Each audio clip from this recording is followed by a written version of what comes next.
السلام عليكم ورحمة الله وبركاته. ازيكم يا دكاترة أولى ثانوي؟ يا رب دايما بخير. دلوقتي إن شاء الله بإذن الله هنحل مع بعض واجب الدرس الثاني من الفصل الأول مادة الأحياء للصف الأول الثانوي، والدرس اللي كان بيتكلم عن قانون مندل الأول وقانون مندل الثاني.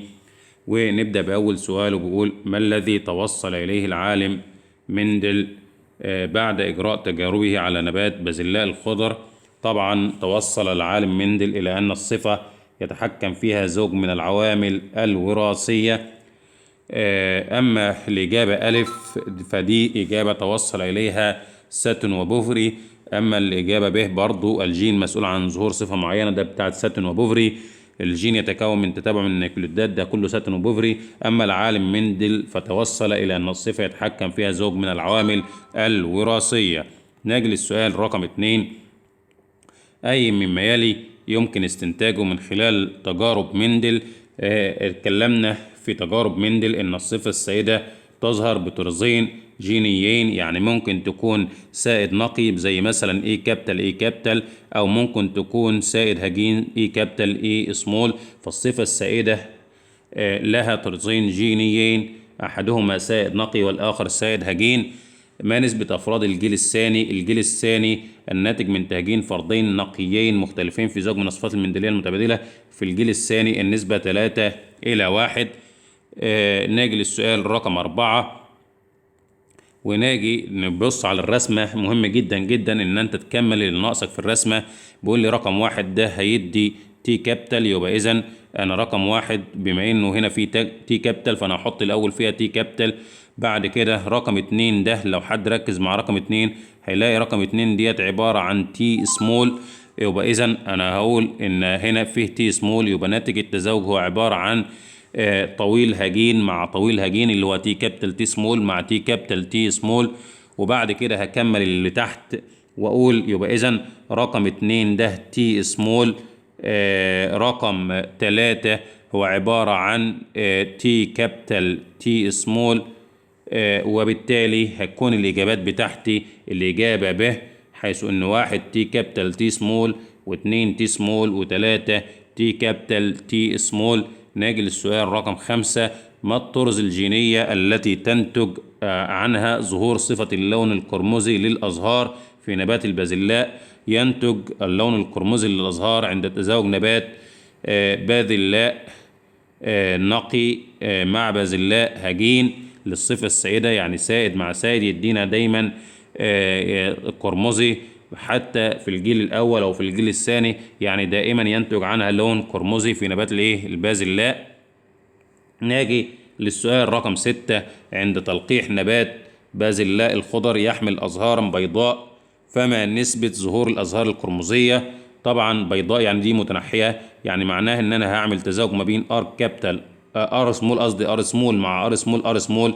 فطبيعي لما اعمل ابيض مع ابيض يدينا 100% ابيض، فالقرمزي هيكون نسبته 0%، يعني ما فيش هنا قرمزي خالص. ناجي للسؤال رقم 7: إذا تم تهجين نبات بازلاء تحمل أزهارا قرمزية ار كابيتال ار سمول، فما نسبة ظهور الأزهار القرمزية؟ طبعا أنا لو عملت ار كابيتال ار سمول مع ار كابيتال ار سمول فطبيعي هيدينا 3:1. 3 قرمزي اللي هو بنسبة 75% إلى 1 أبيض، يبقى إذا نسبة الأزهار القرمزية هتكون 75%. ناجي للسؤال رقم 8: عند تهجين نباتي بازلاء أحدهما يحمل أزهارا قرمزية نقية، يعني معناها إنه ار كابيتال، معناه ار كابيتال ار كابيتال ار كابيتال ار كابيتال مع مع مع آخر يحمل أزهار بيضاء يعني ار سمول ار سمول. فما النسبة المحتملة للجيل الناتج؟ طبعا هيدينا 100% أزهار قرمزية، لأنه الجيل الناتج هيكون ار كابيتال ار سمول، يعني 100% سائد هجين أو قرمزي هجين. ناجي للسؤال رقم 9: أثناء دراسة صفة لون الأزهار في نبات البازلاء ما نسبة الأفراد التي تحمل العامل R في الجيل الثاني؟ طيب هو بيقول ما نسبة الأفراد التي تحمل، ما قالش ما نسبة الأفراد البيضاء التي تحمل العامل أي الجين R. طب أنا لو عملت دلوقتي R كابيتال R سمول مع R كابيتال R سمول، المفروض إنه بيدينا في الجيل الثاني كالآتي: R كابيتال R سمول R كابيتال R سمول R سمول R سمول. تمام، كلام جميل جدا، ماشي. طيب عايزين بقى نشوف كام فرد او كام او نسبة الافراد التي تحمل العامل R او الجين R. طيب ده فيه R، ايوه ادي كده واحد. ده فيه R سمول، ايوه ده فيه R سمول، ايوه يبقى فيه 3 فيهم R سمول اللي هو فيهم الجين المتنحي، يعني معناه كده ان النسبة تكون 75%. نيجي للسؤال رقم 10: إذا علمت أن جين لون القرن الأخضر في نبات البازلاء سائد، يبقى إذن اللون الأخضر هنعمل جي كابيتال على جين لون القرن الأصفر، يبقى الأصفر ده متنحي يعني جي سمول. فبيقول لي ماذا يحدث أو أجيب عند تهجين نباتين من البازلاء كلاهما أخضر القرون هجين؟ ده معناه إيه؟ ده معناه إن هو عاوز يعمل تزاوج ما بين جي كابيتال جي سمول مع جي كابيتال جي سمول أخضر هجين. فما نسبة النباتات صفراء القرون؟ طبعا هجين مع هجين هيدينا صفة متنحية اللي هي الصفراء بنسبة 25%، يعني هيدينا 3 أخضر وواحد أصفر اللي هو الصفة مين؟ الصفة المتنحية. ناجي بعد كده بيقول لي أي التهجينات التالية في نبات البازلاء لا ينتج عنها قرون صفراء؟ بمجرد النظر طبعا أهم حاجة ناخد كلمة ناخد بالنا من كلمة لا ينتج دي. طبعا هناخد دي مستحيل لما اعمل تزاوج جي كابيتال مع جي كابيتال جي سمول مستحيل يدي اصفر، لانه دايما هيدينا 100% اخضر. تمام. اما هنا دايما هيدي اصفر، يعني لو خدنا جي سمول من الفرد ده والجي سمول من الفرد ده هيدينا جي سمول فيدينا اصفر. جي سمول من هنا مع جي سمول من هنا يدينا جي سمول مع جي سمول يدينا جي سمول يبقى هيدينا اصفر. لكن الوحيد اللي مش هيدينا لون اصفر وهيدينا اخضر هي الف. ناجي للسؤال رقم 11: اي مما يلي لا يمثل س؟ طيب هو مدينا هنا طبعا مدينا ايه كابيتال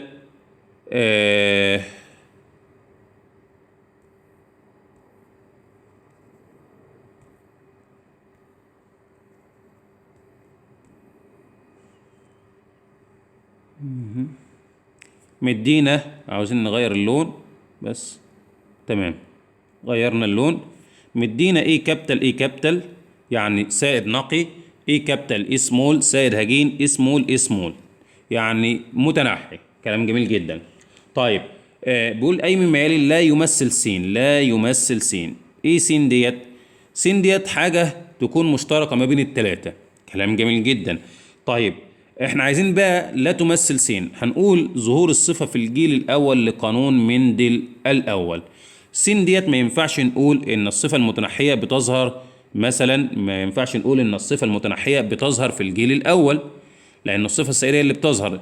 ما ينفعش نقول السائد النقي هو اللي بيظهر في الجيل الاول، ما ينفعش. مين اللي بيظهر بس في الجيل الاول؟ ايه كابيتال اي سمول اللي هو السائد هجين. فما ينفعش س ديت تكون مشتركه، وما ينفعش نقول ان هي كل الصفات ديت اللي هي السائد النقي والسائد الهجين والمتنحي نقول كلهم بيظهروا في مندل الاول. اللي بيظهر في مندل الاول هي حاجه واحده فقط، هي الصفه مين؟ الصفه الهجينه. اي مما يلي يمثل صاد. يمثل بالنسبه لصاد هي حاجه مشتركه ما بين السائد النقي، ما بين الاي كابيتال مع الاي كابيتال اي سمول، حاجه مشتركه ما بين السائد النقي والسائد الهجين. طيب الاثنين سائد، يعني لو ده قرمزي يبقى اكيد الثاني قرمزي، يبقى اذا تشابه الطرز الايه؟ تشابه الطرز المظهري. ناجي للسؤال اللي بعد كده: اذا تزاوج رجل وامرأة تركيبهما الجيني اي كابيتال اي سمول، فما احتمال ظهور التركيب الجيني اي؟ تمام، كابيتال يعني طبعا انا لو عملت اي كابيتال اي سمول يعني هجين مع هجين، فطبعا هيدينا اي كابيتال بنسبة كام؟ بنسبة 25%. وبعد كده هيدي اي كابيتال اي سمول وبعد كده اي سمول. ناجي للسؤال اللي بعد كده رقم 13: اذا كان التركيب الجيني لصفة ما لأحد الابناء هو اي سمول فاي مما يلي يمكن أن يمثل التراكيب الجينية للأبوين. حلو أوي. بمجرد النظر اسمول يعني واخد اسمول من الأب واسمول من الأم، يبقى أنا بدور على توارث يكون في اسمول في الأب وفي اسمول في الأم. ده مين ده؟ ده الإجابة عندنا اللي هي جيم. تاني يرث دايما في الإخصابي. في الإخصاب ده يا جماعة دايما قلنا إيه؟ إنه الطفل الناتج أو الجنين الناتج بياخد جين من الأب وجين من الأم، فتظهر فيه زوج من الجينات، فتظهر الإيه؟ الصفة سواء كانت سائدة أو إيه أو متنحية. فبمجرد النظر على طول طالما اسمول يبقى انا محتاج الاب يكون فيه اسمول ومحتاج الام يكون فيها اسمول. فبمجرد النظر هقول الاب فيه اسمول اهو لان هو اسمول والام اي كابيتال اسمول وهكذا. ولو جربتها طبعا هتدينا اسمول، اما الباقي ده كله مش هيدي اسمول خالص لو انت جربته وقعدت تمسك كده بالورقه والايه والقلم. نجل 14 اذا علمت ان جين صفه شحمه الاذن الحره، شحمة الأذن الحرة سائد، وعند تزوج رجل ذو شحمة أذن ملتحمة يبقى ده معناه مش سائد، لأن هو قال إن الأذن الحرة سائدة، يبقى الملتحمة دي سمول يبقى ديت إيه متنحية. كلام جميل جدا. من امرأة ذات شحمة أذن حرة. كلام جميل جدا. من امرأة ذات شحمة أذن حرة. كلام جميل. طيب شحمة أذن حرة ديت إيه بقى؟ لا إما دي كابيتال لا إما دي كابيتال دي سمول، لأنه الصفة السائدة قد تكون نقية وقد تكون متنحية. طيب امتى هنعرفها ازاي ان هي نقيه؟ بيقول لك وانجبوا جميع الابناء ذو شحمه اذن حره، يعني جميع الابناء كانت فيهم الصفه السائده. يبقى اذا ده تزاوج سائد نقي مع متنحي، يبقى اذا الاجابه د عشان جميع الابناء يحملوا الصفه الايه السائده. تمام، ما ينفعش نقول دي كابيتال دي سمول. طيب ناجي بعد كده للسؤال رقم 15. عند ظهور أبناء عيونهم ضيقة لأبوين عيونهم متسعة. كلام جميل جدا. فما الطرز الجينية للأبوين؟ حلو قوي. بيقول لك الأبوين عيونهم متسعة دي معناها إن هي صفة سائدة. يعني أنا عملت إيه؟ متسع مع متسع ادانا ضيق، متسع مع متسع ادانا ضيق. المتسع مع متسع يعني سائد مع سائد ممكن يدي متنحي. ما ينفعش أقول طبعا على الضيقة إن هي سائدة. تمام، لانه لو انا عملت ضيقه يبقى الاباء كانت عيونهم ضيقه وهكذا يعني. تمام. طيب لو جربت ده كله هتلاقي الاجابه الصح هي د. وليه؟ لان في د هنقول ايه كابيتال سمول مع ايه كابيتال سمول هيدينا ايه كابيتال يبقى ده عيونه متسعه. ايه كابيتال سمول ده عيونه متسعه بس هجينه. ايه كابيتال سمول عيونه متسعه بس هجينه. سمول ده عيونه ضيقه. هو ده اللي نتج، وده مش هينتج الا لما اعمل ايه سائد هجين مع سائد ايه مع سائد هجين. نيجي للسؤال رقم 16. اذا علمت انه يرمز لجين لون البشره الطبيعي بالرمز ايه؟ وجين لون البشره المهقاء اللي هو البهاء اللي بيطلع في تغير لون الجلد بالاسمول. تمام. اي التزاوجات التاليه تنتج نصف النسل يحمل الصفه السائده بصوره هجين. طيب طبعا انا محتاج ان انت تعمل ايه؟ محتاج ان انت تعمل العمليه مع بعضيها. اي التزاوجات التاليه تنتج نصف النسل يحمل الصفه السائده بصوره هجين. يحمل الصفه مين؟ السائده يعني ايه؟ يعني ايه كابيتال. حلو قوي. طيب تعالى كده معايا هنا اهي. طيب انت عرفتها ازاي يا مستر؟ لسه احنا عاملين الرسمه ديت فوق، نعملها كده باللون الازرق اهي. ايه كابيتال سمول مع ايه كابيتال سمول هيدينا ايه كابيتال ملناش دعوه بيها. انا عايز صفه سائده بصوره ايه؟ بصوره هجين. تمام. دي بقى ايه كابيتال سمول بص دول كده، وبعد كده يدي سمول. حلو قوي. اللي بيحمل صفه سائده بصوره هجين 2 من 4. تمام. يبقى اذا الحاله اللي تنفع نقول ان تدي نصف النسل يحمل الصفه السائده بصوره هجين هي الحاله جيم. ناجي للسؤال رقم 17.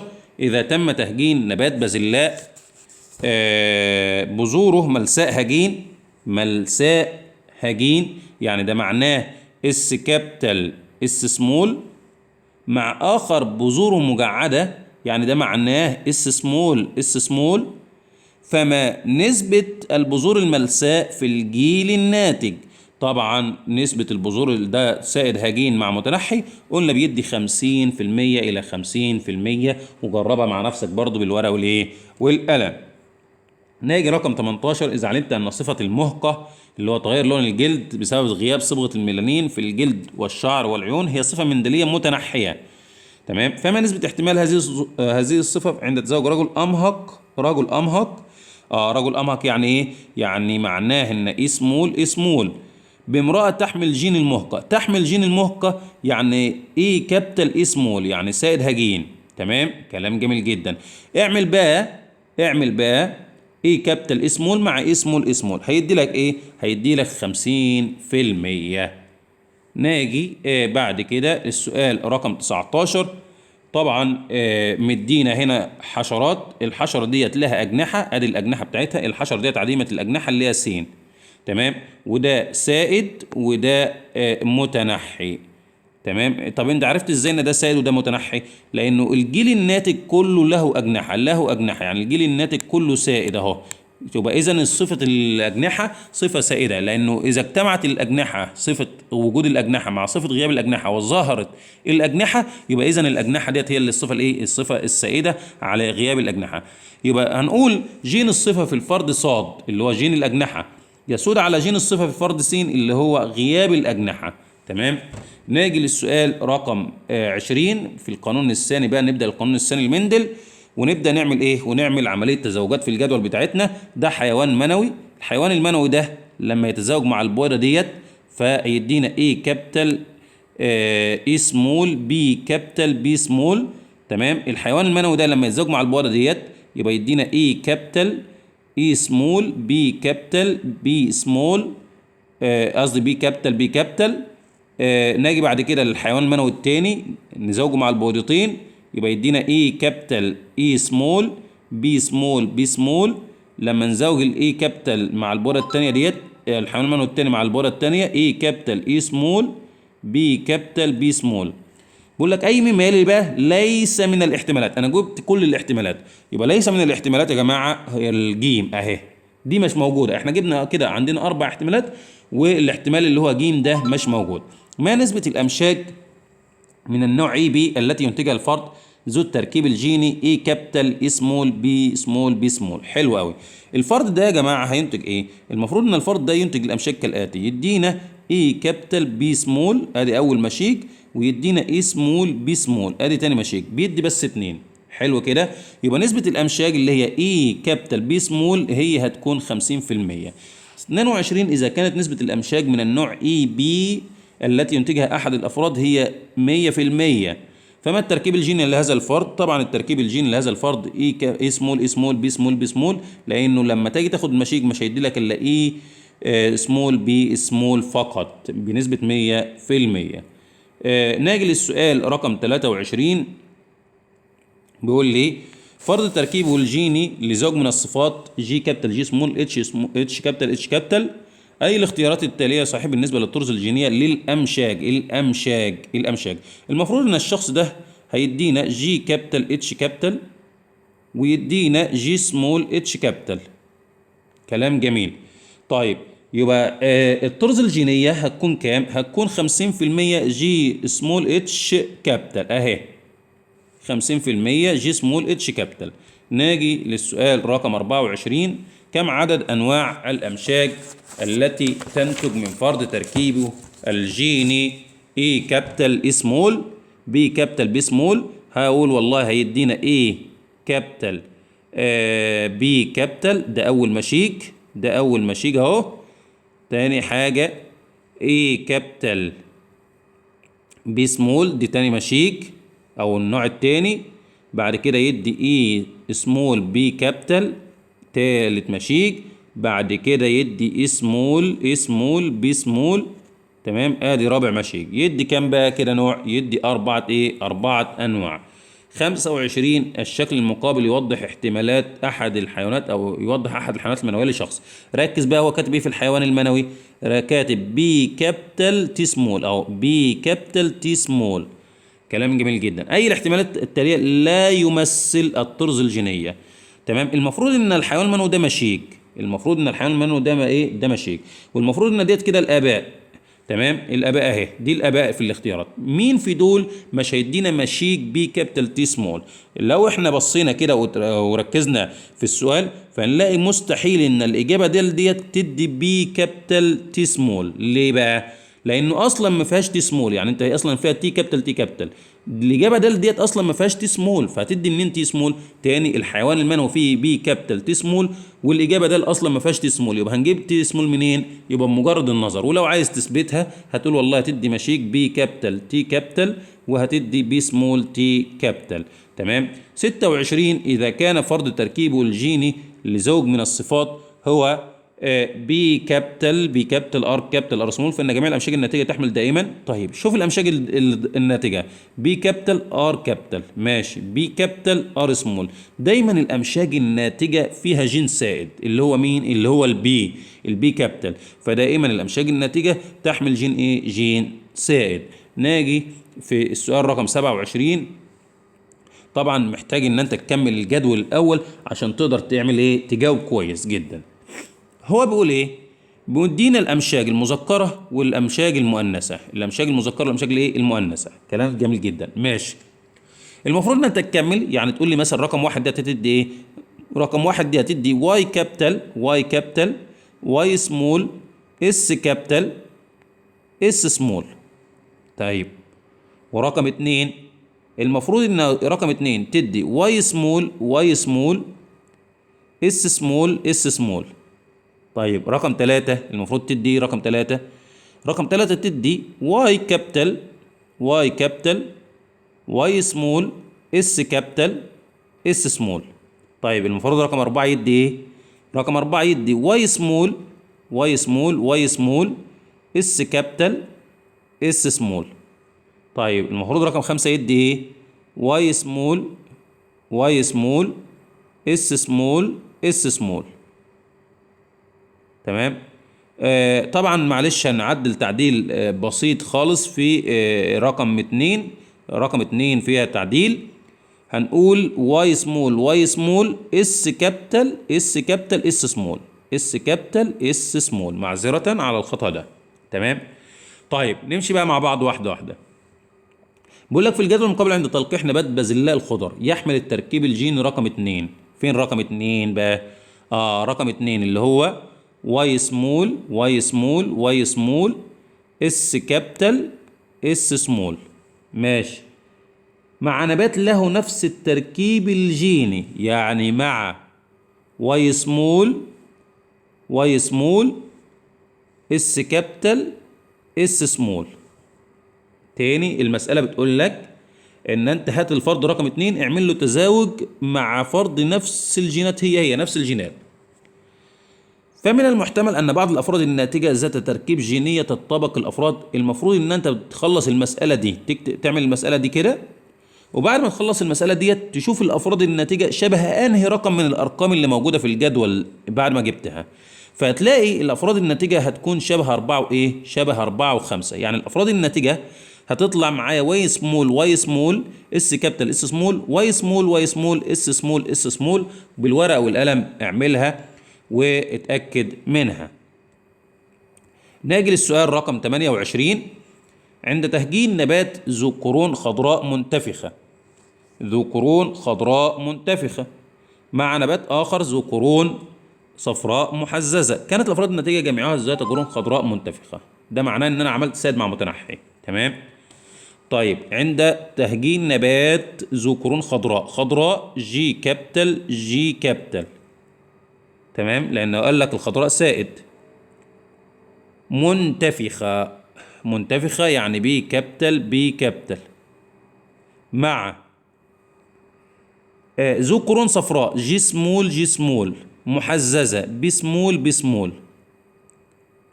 لا كل الأفراد طلعت ذو قرون خضراء منتفخة، لأنه كده عملت سائد مع تنحي فيطلع كله سائد، بس طبعا يطلع سائد هجين. ما الطرز الجينية للأفراد الناتجة؟ الأفراد الناتجة اللي هتطلع سائد إيه؟ هتطلع سائد هجين.